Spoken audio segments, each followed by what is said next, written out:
Hello everyone, very good morning. ছেলের পরীক্ষা শেষ হয়েছিল 6 তারিখ। সেদিনই ও দিম্মি দাদুর বাড়ি ঘুরতে চলে গেছিলো, ঘুরে টুরে চলে এসছে আর পড়াশোনাও শুরু হয়ে গেছে।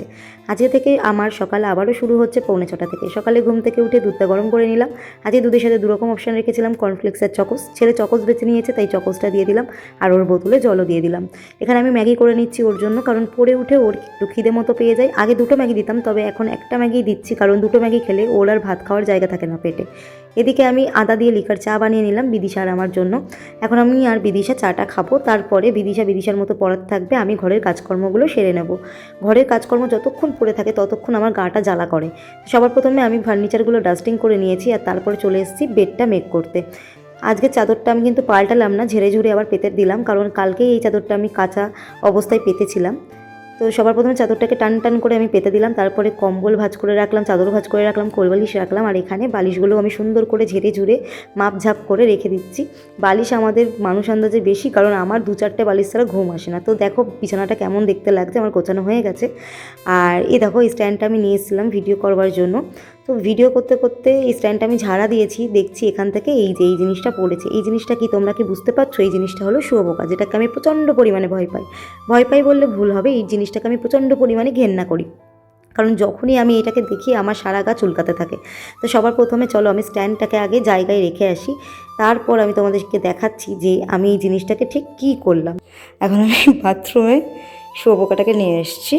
আগের দিন এই জায়গায় একটা শুয়োপোকা খুঁজে পেয়েছি, মানে বাথরুমের পাপোশের ওপর শুয়োপোকা, মানে বুঝতে পারছো সারাক্ষণ চুলকাবে। তো এরকম জিনিস কিছু আছে আমাদের জীবনে যেগুলোকে আমরা ভয় পাই না, ঘেন্না পাই, কিন্তু লোক মনে করে যে আমরা ভয় পাই। তো তাদেরকে এভাবে প্যানের মধ্যে ফেলে দিতে হয় আর এইভাবে ফ্ল্যাশ করে দিতে হয়। আমাদের সাথে আজকে একটা ইন্টারেস্টিং স্টোরি শোনাই।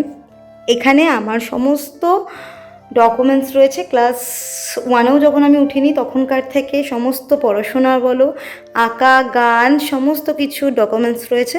এছাড়াও বিভিন্ন রকমের সার্টিফিকেট আমার রয়েছে, যেগুলো জীবনে অর্জন করেছি। তো আমার জীবনে মনে হয় যে এগুলো আমার কাছে সবথেকে মূলধন, মানে বড় ধন।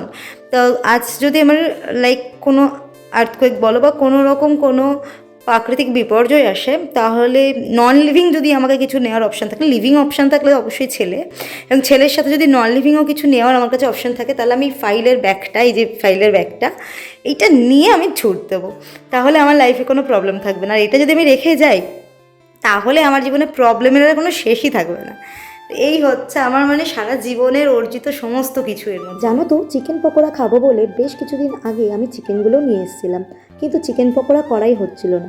আজকে উঠলো ভাই কটক যাই করে ফেললাম, মানে হুট করে চিকেন পকোড়া করে ফেললাম। তো সবার প্রথমে চিকেনগুলোকে ছোটো ছোটো করে কেটে ফেললাম, তার মধ্যে হলুদ, নুন, কাশ্মীরি লঙ্কার গুঁড়ো, আদা রসুনের পেস্ট, ডিম, কর্নফ্লাওয়ার দিয়ে ভালো করে মেখে কড়াইয়ে তেল দিয়ে তেল গরম করে একটা একটা করে ছেড়ে ভালো করে এদিক ওদিক পাল্টে পাল্টে লাল লাল করে ভেজে তুলে নিলাম। আর আমি চিকেন পকোড়াটা আজকে খাচ্ছি হচ্ছে tomato ketchup plus turmeric ketchup দিয়ে, তার সাথে চা তো অবশ্যই থাকবে।